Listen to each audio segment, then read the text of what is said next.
Tole so 3 Kitajci, ki prihajajo v Slovenijo in mi ti jih pokažemo te prvi. Tole je Firefly, kresnička, 4 metra dolg avto s 300 km dosega. Sebe je recimo ful pohvalil Vmesnik. Jaz pravim, da je tukaj noter kena mini dnevna soba in to s 14 zvočniki. Tale barva je sivka, imamo pa še limetov, marmor pa pesek. Pa Jure to v resnici malo spominja na Hondo, Ej, to je res. Obračavan krog je ful majhen, dobrih 9 metrov, franka ima pa za 92 litrov. Pocen pa najbrž ne bo. Tole je fin majhen avto, najbrž okrog 30 jurjev. Minus subvencije. Zeekr 7X, kitajski električni luksus. A veš, ko gospod vrata odpre? Zapre jih tudi.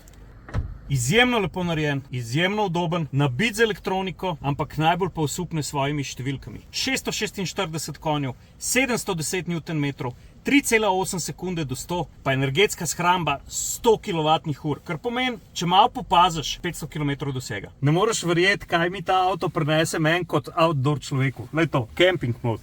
Spalnico zapre.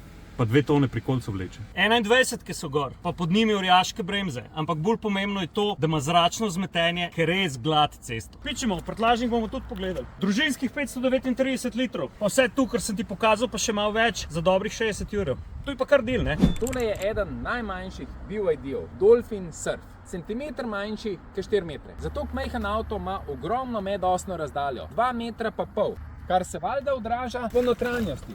Elektromotor. Ampak lahko izbiraš pa med dvema močema 65 ali pa 115 kW. Baterija 30 ali pa majčkeno več kot 43 kWh kapacitete. Filaš pa lahko tale avto s 65 ali pa 85 kW moči. Čeprav je tole najmanjši BYD, ima par bombončkov. Tale avto lahko odkleneš s telefonom ali pa s pametno uro. Bombonček številka 2. Zdaj, kako enostaven ponivc. Kar mi je pa še najbolj všeč, menjalnik DRPP. Čisto enostaven.